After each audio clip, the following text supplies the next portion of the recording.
gentlemen, may I have your attention, please? The show starts in 10, 9, 8, 7, 6, 5,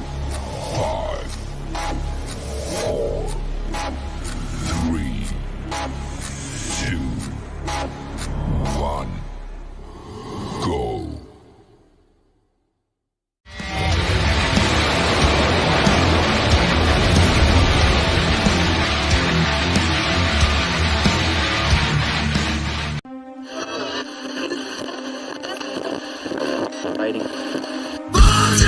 Congratulations!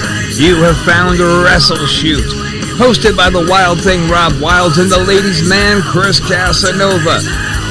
Combined, we have 40 years of wrestling experience, and we're here to share those experiences, stories, and knowledge with you over the podcast airwaves.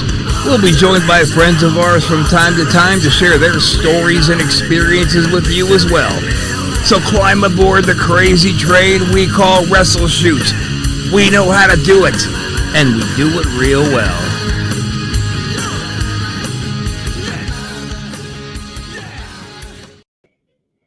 Yeah, never, ever, ever get tired of that jam. What's up, everybody? Welcome back to Wrestle Shoot. I'm Rob Wilds, joined, of course, by... Oh, wait. No, he's not here. I don't know where Casanova is. I'll be honest, I'm a touch concerned. For him to just suddenly fall out of touch is incredibly rare, but to miss Wrestle Shoot without letting the brother know never happens. So it's got me a little concerned with this new activity you guys have seen that's recently been popping up from psychotic Uncle Jay and his new BFF Two Shanks, Uncle Lame and Two Shits. Okay, that was stupid. I immediately regret that joke. I apologize. You deserve better, and I will give you better. In fact, let's get started with giving you some better right now by bringing on not one, but a double dose of guests tonight. We're going to bring on one of our old buddies, back from the dead, so to speak. Say, Trannick, what up? Oh, what's up, yo? Whoa, what's up? No, seriously. Yeah, dude, that clown thing. Hold on. We over here are still celebrating 420. You know how that works. Yeah, I know how that was an interesting person. Give me a second here as I die. What we're gonna do? We're gonna go ahead and. No, I was gonna say that clown thing. That what the fuck, man? You got clowns, you got giants. Man, I got a lobster boy for you. I mean, yeah, awesome. I got the lobster boy. I could bring him up on here. Just saying, he's not technically he has wrestled. So I mean, we could just get all of them up in here, but we need some more of them clowns. We need some more of them clowns. You mean the ones who need more of the clown? Man, Two Shanks is pretty funny, man. I gotta say that's pretty interesting. Man, fuck that guy or girl or whatever it is. Anyway, look, let's get to who's been waiting very patiently. And you know what they say, don't piss off the sleeping giant, right? So let's bring on the 7'3" professional wrestler, the American Giant, brother man. What's going on, my friends? Look at that beast. I'm gonna start calling you Tiny from now on. I've been called that before, brother. Only once, right? More than once. I know on occasion. My mother called me Tiny once. Johnny Dangerously. Nah, never mind. So, yeah, dude, I mean, you think that these clowns are cool, like they're entertaining for you guys to watch. But it's my house they've been coming to, and now Casanova is MIA. That's got me pretty goddamn concerned. Wow. Really? Wow. I mean, I know he's in Austin, Texas, but they came to Tampa, Florida without a problem. Oh God, I know Two Shanks doesn't seem like the type to go to Austin. I lived there for 5 years. The place is horrible. I also lived in Austin, and He Did not probably so got much enjoy it. he probably got like kidnapped by liberals. I don't know. Because there's a whole lot of them. He probably got kidnapped. Yeah, Probably, we breach a lot of barriers here in the antisocial network, but politics ain't one of them, Jack. So keep it to yourself. Exactly. I want to talk about. I did a little bit of research up on you, and I saw that you were trained by Mr. Goddamn Malenko, the Correct. professor himself. Now it's funny because I was actually before I went and trained with Paul DeMarco, I was looking into training with Dean. We had Well, had lots of conversations about it. well, I want to share a little story with you about that, brother. Before I was referred to Boris Malenko, I was back up in Syracuse, New York, where I was born and raised. And I got a phone call one day from the legendary IRS, Mike Rotundo. Yeah. And I got a message saying they'd call this number. So I called the number, and it's basically another one of the trainers out of Buffalo, the destroyer Dick Byer.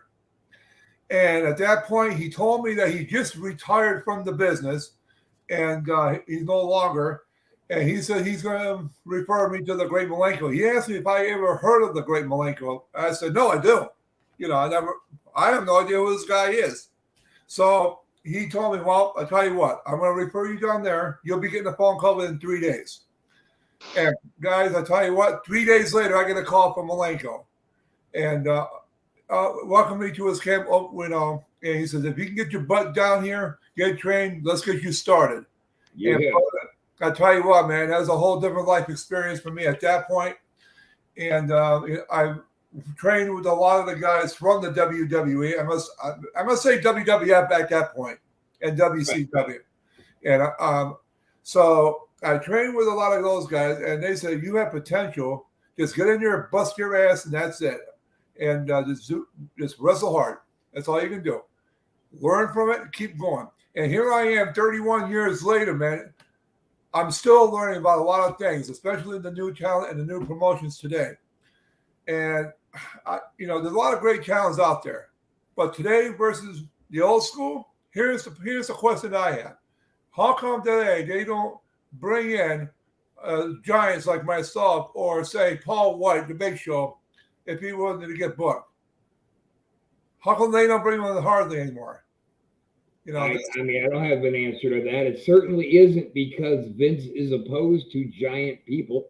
The bigger, the better to him. I mean, for Christ's sakes, look at El Gigante. That guy fucking sucks, man. Or sucked. He's gone with us now, but he was managed by Bill Alfonso. That's true. It's true. Dude, if you're listening, you're the man. Expect your happy ass on Wrestle Shoot one of these days. Not only he was managed by Bill Alfonso, I think he was managed by Harvey Whippleman, if I was right. Yep, that he was. And nowadays promoters today don't want to deal with giants hardly. My question is why? Because number one, you got great new talent coming in. I heard through the grapevine, and I don't know if you guys back this up or not. A lot of the regular wrestlers today don't know how to wrestle a giant to do great matches with. That's why they don't have a good program for Omos right now in WWE or whatever. So look at that dude. He's this big giant dude, and they don't know what to do with him. The thing is, even a kid who's only 3 months old in the business, if he just employs the most basic of psychology, then you could have a 5-star match with any fucking giant. Dude, if they had brought Omos out and he had did them matches when you used to see guys like, I don't know, Earthquake, guys like those where he's fighting 3 guys at a time. You'd put 3 jobbers in the ring and have them just destroy the shit out of them. Right. You know what I'm saying? Just and stack them on top of each other. They're not doing that kind of stuff. They're they just bring Omos out and he's this big dude. Oh, but he's big and he kind of sucks right now. And then because he's still green and he's still stiff and they just don't have a program for him over at the Performance Center for big guys or whatever. Because look at him and look at Braun Strowman. They don't know what the fuck to do with either of them dudes. And they keep putting with these little dudes, like, here, we're going to put you with a little guy. Because they had Braun Strowman with Ricochet, which I love Ricochet. I love Braun Strowman, don't get me wrong. Right. But you look at the big end, but they put almost, when he first came out, they had him coming out with AJ Styles. Like, what? That didn't make no sense. You know, it's like just the casting. They need to let a big dude come out, have a great manager, and then just, you know, and then the manager can be a complete asshole. You know, like you look at somebody like a Cornette, he could piss everybody off, but then he could jump behind a big dude, and then you wanted to kill him, but then the big dude's there standing in front of you. And then you got to get through this guy that's killing 4 or 5 opponents at a time. You know what I mean? Comes out, you know, wrecks a bunch of people in a rumble, stuff like that repeatedly. That's how they built up Andre. You got to think Andre won all the Royal Rumbles because why? It's because he was billed as that big giant dude, and he just came out and broke people, you know? Sure. So that's why they're not doing it, because no one knows how to anymore. That's exactly right. It seems worth mentioning. For some reason, my mind keeps going back to this. Or does anybody share my opinion of Whippleman when he was with Giant? It felt to me like he did everything he could to mimic what Fonzie was doing with him first. I give a lot of credit. I give a lot of credit to Whippleman. I thought he busted his butt. I thought he did a great job with, especially with Elegante or Giant Gonzalez, whatever you want to call him. He, especially with Sid Justice, him alone. You know, 6'9", 6'10", a great manager. I just think when it came to managing the Giant, right. He just looked at what Alfonso did and just said, yep. I'm going to do that. Exactly. They all did great with the Giants back then. They know how to do the psychology, just like Satranic said. And nowadays, you don't see that. What you know? It's like me, man. I used to love to get booked with a midget. Oh, I would too. My shit, dude. We would work so much A+ psychology, and neither of us would even break a sweat. And then I would end up putting them over because, duh, right? That's what makes sense. What, me go over on a midget? Well, I'm just a bully. Right. You got to make it comedic. You know, if you're going to go an angle like that, you make it funny, because people don't go to watch wrestling just because it's a bunch of dudes wrestling. They want storylines. They want to see stuff. They just don't want to see these. I mean, back in the day, the WWE would do like WWE, WWF would do 3-month cycles. You know what I mean? They do between 1 to 3 months of a storyline. So you could go from one of the quarterly bigger shows like SummerSlam, obviously the Royal Rumble, the WrestleMania, but you got literally your quarterlies, but then you had the couple shows in between that were your build-ups, and you have your matches, and they totally gotten away from that dynamic. And then they have these storylines that last 6 months, 8 months. Like, you got the Bloodlines, going on 2 years, 3 years, 8 years? I don't know. I stopped acknowledging Roman Reigns was even a wrestler at this point. I just thought he was a dude with some chili peppers around his neck that got the best manager in history, and that's pretty much, I don't know. That's kind of how they got him over. So, well, one of the building storylines that I loved watching was WrestleMania 3 when Hogan wrestled Andre. And exactly, that was my favorite WrestleMania of all time. That's like my favorite, most endearing WrestleMania.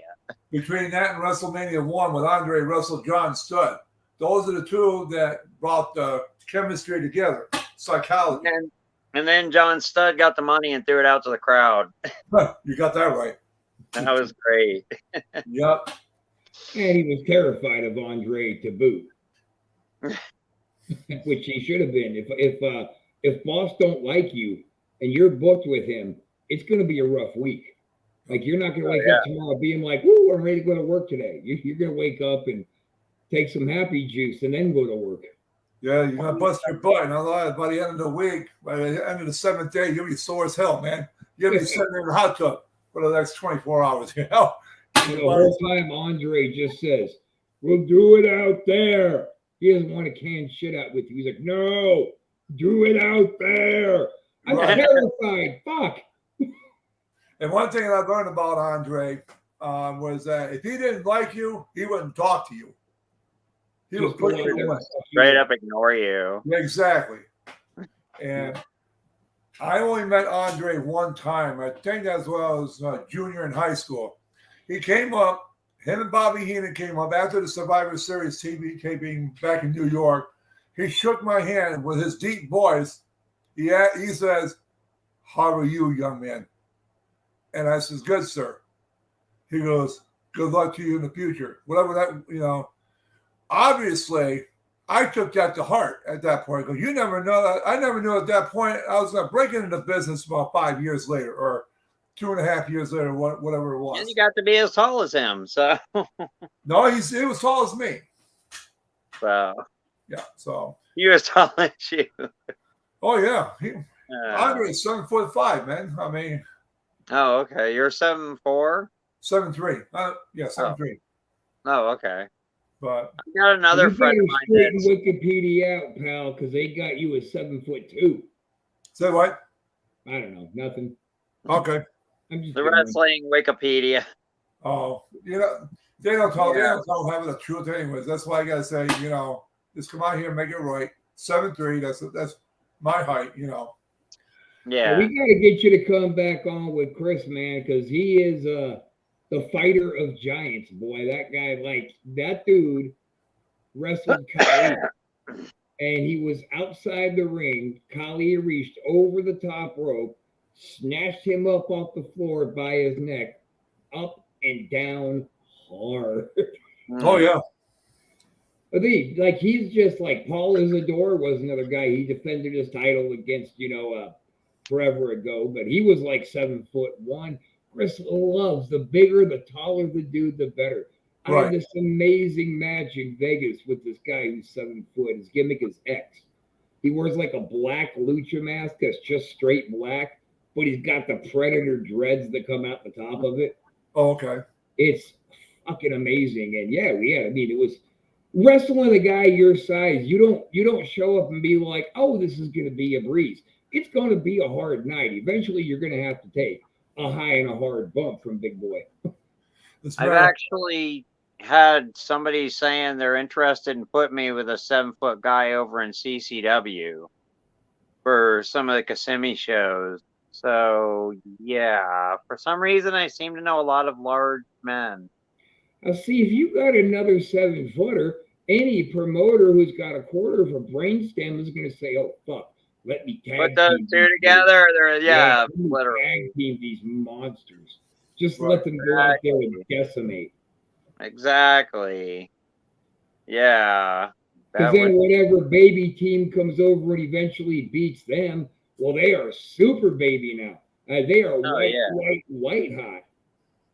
Oh yeah. Yeah, this guy, he lives out in LA, but he's got a ranch in like Montana or some shit. It's literally like a weed farm. He's got his own, literally a weed farm out in Montana. He's got family that has like property all up in Alaska. So well, yeah, buddy, if you're listening, he's a pretty interesting guy. Send something to me, care of the Antisocial Net. If any promotions in Florida, CCW, Championship Wrestling from Florida, anyone, wants to book me to do a match with another giant, let's get it done. Quit procrastinating about the darn thing and let's do it. I mean, let me manage one of y'all. There you go. I will manage one of y'all. And let's manage them both as the most powerful tag team in Florida. Yeah, that too. You just never know you just never know what direction this can go. For real. I'll give you a quick little thing. Back in '96, when I was asked to do the NWO tag match with Pez Wally working in Hall of Nash, I learned a lot of things from Nash. Nash came up to me. He goes, Giant, you want to take a power bomb? I said, no. He goes, you're right. We're not going to do that. He said, you're just too damn big for that, And well, no shit. He was probably honestly just feeling you out. Check your mark level. Yeah. I figure that's what he was doing. I mean, it's no big deal. I mean, you know, I just, as a matter of fact, last Saturday, I went up to Nashville, Tennessee area. I went up there with Nasty Boy Knobs, and he was in my corner when I had another 6'4" guy, and it's supposed to be the body slam match. Well, it only lasted 5 minutes. That's what they wanted. So the guy goes out of the ring, give him a big shoulder tackle, chops him down, rolls out, give him the pity steady, comes back in, slam. I mean, that's like Luger slamming Yokozuna. I can only lift him up this high. That's it. It wasn't. I just couldn't get the advantage. But Nas kept on encouraging me. He said, "Slam him again, slam him again." So I slammed him again, pinned him. It all went well. Nice. And he demands to have a tag match. And Knobs comes up there. He goes, "I'll tell you what. I will personally get a hold of Jerry Sags, and we will have a tag team match with me in the corner managing them guys for a one-night tag match." I'm like, bring it. You know, if you can get it, I'm thinking to myself, no, that is a special attraction right there. You know, that's building it in. But these a lot of guys say you just be surprised. They don't even think those type of things anymore. I wouldn't think. You know, they just put the smaller guys in there, do what they do. That's it. I'll tell you what we're going to do, Miss Satranic. You are going to manage your pot farmer giant, and I'm taking big man giant here under my wing. And we're going to have us a war. And eventually, we're going to have a mixed tag team fucking match with the giants and the managers. Sounds good to me. Interesting. Be racing, Craig. You never know about grabbing by your throat and choke slam. Can you smell Yeah, that? I think my money's on me. It smells like victory. It smells like we've already won. That's right. That's right. No, that's just you smelling the tips of your fingers because you ran out of toilet paper. That's all that is. I'm going to give you the benefit of the doubt that you've been smoking weed, and that's why you put out such a horrible zinger. And we're just going to let you retract that one. You can have Actually, I've made several edibles, so I'm several edibles deep, and I'm eating chocolate, zero sugar Reese's because you should be zero sugar because diabetes. So yeah. I'll smack the diabetes right out you. Man, if you even dreamt of kicking my ass, you better wake up and say you sorry. Man, that's my line, except I say apologize. Better wake up and apologize. Are you sure you ain't Two Shanks? You sound a little too shanky there for a minute. I sounded too shanky? Shit, I'm Two Shanks over here and shit. Yeah, maybe not. No, that was a good one. Shit. I'm gonna stab you twice with my shanks there too. Two shanks. Exactly. Hey, I want to hear more about what were you saying about the NWO thing or whatever.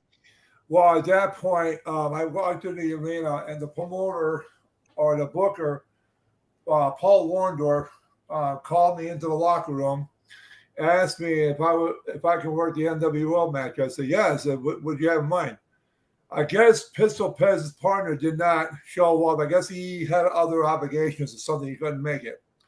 I said, yeah, I got my gear with me. So he says, okay, an hour and a half, you're going to go on the air with Scott Hall and Kevin Nash. Okay, no big deal. He said, just learn from them and keep going. So got dressed out, did everything out right. And Pez and I went over the match prior to them coming in. Hall and Nash came in, told them what they want to do, just went out there and do it. And one thing that I will say, Arn Anderson is one of the greatest guys in the business. Yeah. He came up to me. He goes, whatever you do, pretend the cameras are not there. Pretend it's a house show. You go just right. And that was my mental state. That's okay. And I came back, got back to the dressing room when the match is done. Both Anderson and Bischoff came up to me. You did a great job. Thank you very much. We appreciate you. Great selling. So I said, okay. you're very welcome. He goes, just keep up the great work and just keep pushing. So that brought me encouragement that night. You know, hanging around with the big boys is no different than hanging around with the independents. I mean, it's just that simple. You know, a lot of the guys that I knew in the business who were in there before I was, they get so excited by working with guys like Hogan or Mr. Perfect and all these guys. Guys, it's just another part of the locker room, except they're up here and the independents is down here. They're climbing their way up. That's all it is, you know. And I tell these guys all the time, anytime you have a match, keep your ass humbled. Because if you screw up, get the big head, it's going to bite you. It's going to bite you and tear your ass down. You'll be gone. And I meant that. I still mean that today. So, you know, and you go out there with too big of balls and you stumble a little bit early, you've killed your own confidence for the rest of the match. And now you're going to suck the rest of the night. Pretty much. You know. So I'm guessing you're not a fan of bullies. I am not a fan of bullies. I will take a bully. I will stop them real quick anytime. As a matter of fact, I'll tell you something. The other day I was eating dinner at Denny's the other night, and I'm sitting there walking around. 3 kids came out of the men's bathroom, started swinging at each other, and I thought they were horse playing, whatever. One of them took a really serious hit and hit him, and another one double teamed him. I said, that's freaking it. So I dropped my fork down, got up. Then the waitresses were like, oh, shit. And I told them guys, hey, break the freaking fight up. What is the problem? You think this is an arena or something? This is a public restaurant. Go home, go your way. And if you ever come back here again, I'll make sure the police will come and take you guys out of here. Do I make myself clear? I'd be more scared of 7-foot motherfucker screaming at me. Yeah, you should have said, if you come back again, I'll eat you. Basically, they said, yes, sir, yes, sir. And one of them was like, well, they kept on being bullies. I said, number 1, I will not tolerate a bully. Number 2, do not let me catch you back in this restaurant again. Motherfucker. Exactly. Number 3, this is a place of peace, not no WWE zone. That's what I told them. It just came out of my mind, spat it out, whatever. And the officials in that restaurant gave me the biggest thank you. You know, it's like, how did you do that? Well, I'm you're overselling yourself. How do you think? You're 7'3". Yeah, exactly. It was the most glorious and brilliant thing that has ever happened. Everybody had tears in their eyes. One thing I do not put up with is bullies. I hate it. It's disgrace. I don't give a fuck what people say. They can mock me all they want. I don't care. I will put an end to it if I see it. Squash it before somebody gets hurt or even fatality can happen. Exactly. That's it. They meet someone like you and you can just choke slam them. I mean, that's just not a right idea. I don't know. That even to me, I'm crazy. Even that doesn't seem like logic. Nope, it's not. I mean, you know.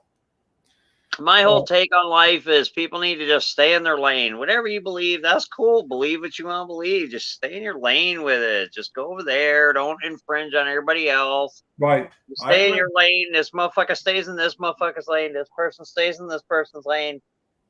People might not be assholes to each other, and there could be all of us in wrestling. You know, that's what it's about, and in life in general. But damn, that's his son was growled at him. And anytime I get ready for a match or anything like that, I talk to several guys that I guys like. I agree with one statement that the late Jimmy Superfly Snuka used to say: have each and every individual respect them, each and every individual professional wrestlers, no matter where they came from, how they were trained, respect them because they got here just like we got here. Rob got some Jimmy Snuka stories. Oh God. Well, I think that what I heard Jimmy say the most was, I'm thirsty over here, brother. Gotta give me another beer. I met Snuka one time. As a matter of fact, when he had that incident where he got arrested or something like that, the first time he got arrested, I was in 8th grade. he stayed in Syracuse at one of the hotels that I went to school with. That was up the street when he got arrested for the first time, where the sheriff's dogs bit him on the ankles, and they tried to take him down. That happened up the street from the junior high that I went. I'm like, damn, I missed all the action. So real quick, here's a good Snuka story. He's the only name I'm going to mention, but there was a whole bunch of us in for a show. It was a charity show for some high school wrestling team. And one of their high school wrestling guys came in this van to pick us all up and take us over to the airport, or to the hotel from the airport. Immediately, this guy starts bashing pro wrestling, and he's a real wrestler, and he really gets down there in the grit and blah, blah. Now, Jimmy was already fucking drunk, sitting directly caddy quarter to this kid in the back seat. We finally get to the hotel, and he goes, let me just run in real quick so I can get your keys, and you guys can go right to your rooms. Because there were fans there who knew we were staying there.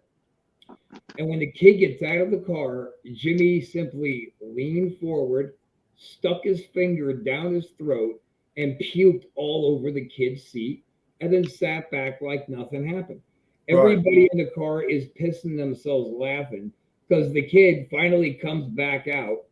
He jumps in the passenger seat to pull us around back, or in the driver's seat, right on top of a big, fresh, hot pile of Snuka puke. And he was mad, dude. And he turned around, and Jimmy started laughing, and he slapped Jimmy. Oh, and then Jimmy got those big Snuka eyes, and the kid tried to dart out of the car. I was sitting next to Jimmy, so I reached around and grabbed the kid by the throat and wouldn't let him jump out. And then a couple of receipts ensued. Jimmy was crazy, and he's dead now, so I can tell that story. So there's no criminal charges. Wow. There's a lot of dudes who I would love to be able to share stories about, but I just can't. Jimmy, that's just it. What's up, brother Doug? Doug, my co-host on Ghosted, coming up tomorrow, 8 p.m. Eastern Standard Time, right here on the Anti-Social Network. And to anybody else who's like on my Facebook profile or whatnot watching this show, and you're posting comments, I'm not ignoring you. We can't see it. You have to authorize somehow StreamYard to blah, blah, blah. Google it. I don't know. Sorry, but we're not seeing it. Dude, didn't you say you were going to have the Ghost of Disney or something on some show or something? Oh, well, you know, we were Dr. Thompson was talking about trying to bring Mr. Disney on, but I guess he's having a little bit of problem coming through from the other side, so he might be gone for a couple of weeks. Okay. I know he just straight up skipped last week because Liberace and Jim Morrison were throwing their annual bash, so he couldn't miss that. Right. Giants over here, like what? I just listen a lot.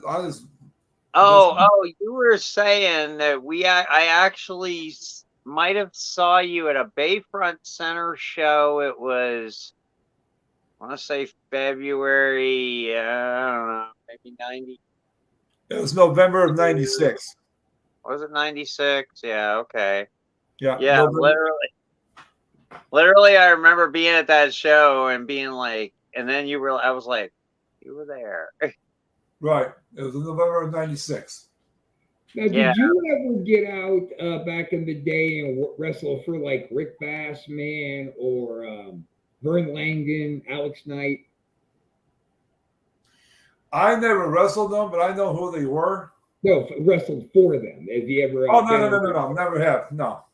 Because you look just so familiar to me, like we've been on a show before. Right. And LA keeps jumping out in my head. Got that. We got Nasty Ronnie Galletti. He used to do shows all the time. In fact, that's my buddy. Nasty Ronnie's good. Yeah, Nasty Ronnie's one of the good ones. Yeah. He's my mentor. Like, great seriously, time. He's taken a special interest in yours truly. He said he's apparently taking me to the 13th level of the pyramids. So this should be an interesting experience. But yeah, he's kind of Ronnie used to do those shows in the early 90s, mid 90s, and they were at the ones at Universal Studios. Right. So you worked all those shows? Not all of them, but some of them. As a matter of fact, I had one match that Ronnie managed at the time. Nasty Ned Brady from WCW. Mm-hmm. And I had several matches with Ned Brady. As a matter of fact, one night, this is funny. One night, when he was about ready to beat me home or pin me, whatever, I took a big solid chain, whacked him in the head. Okay, dropped it. Well, go for the cover 1, 2. Somehow I picked him back up. Somehow somebody gave me the gimmick. Boom! I went back. He pinned me 1, 2, 3. I found out through the grapevine that he was seeing stars for 5 days after I hit him with that chain. Wow. I probably wouldn't publicize that. That seems like that should be more kayfabe. Yeah, I fucked one of the boys up so bad he was seeing stars for 5 days. That's right, with a chain. I mean, I say Tranick could be proud of that, but that's me. I used to say this ain't ballet, but I said that once in front of a ballet dude, and he got fucking heated, man. And he pulled his shirt off, dude. And I was like, Jesus Christ, look at you, you're yoked. He's like, yeah, dude, because I'm in ballet. I'm like, oh, fuck, all right. Dude, Jean-Claude Van Damme started out in ballet, bruh. What's up, Mickey? What's up, Mickey? Oh, what's up, Mickey? Oh, Mickey, it's okay. Yeah, Mickey's one of our regular guys on here. Oh, okay. It's me, Mickey, goddammit. Do we have a problem? Oh, my word. I think I got a goddamn problem, because I don't have a goddamn problem up here with your goddamn Mickey Mouse show. So you just take and stuff it up your butthole, Ron DeSantis. I got more money than God. Sorry. Well, that derailed everything. Anyway, back to So what are some of the, actual legit challenges you find yourself hitting out there in the world wrestling? The past, the present, and the future. That's good. I'll start with the past. Okay. One of my toughest matches I had, and I'm glad I had this match. I have a lot of respect for this man and his manager, was Fidel Sierra, the Cuban Assassin. One time, the Booker wanted to book Cuba versus USA. Great match. As a matter of fact, Bill Alfonso refereed that match that night. And I learned a lot of things from the Cuban. And here's the thing. When he cheats in the ring, I got to find a way to put an end to that cheating. I respect the Cuban Assassin very much. He's a great athlete. He's been around a long time. Him and his manager, Fantasy, great combination, great units, working in the ring, manager-wise and all that. But I've had people come up to me, even today, if I was to be asked to wrestle the Cuban Assassin again, would I do that? I said, yes. I said, if you can find a promotion to book it, I'll wrestle him again. I have no problem with that. Let me make a phone call or two. Flag versus flag, whatever the case is.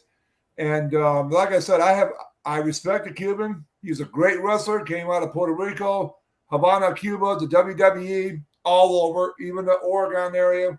Hey, I tell you, much respect for the man. Great wrestler. I would be more than happy to wrestle him again. And like I said before, the only thing I do not like about my opponents are cheaters. If you cheat, I'm going to put an end to it.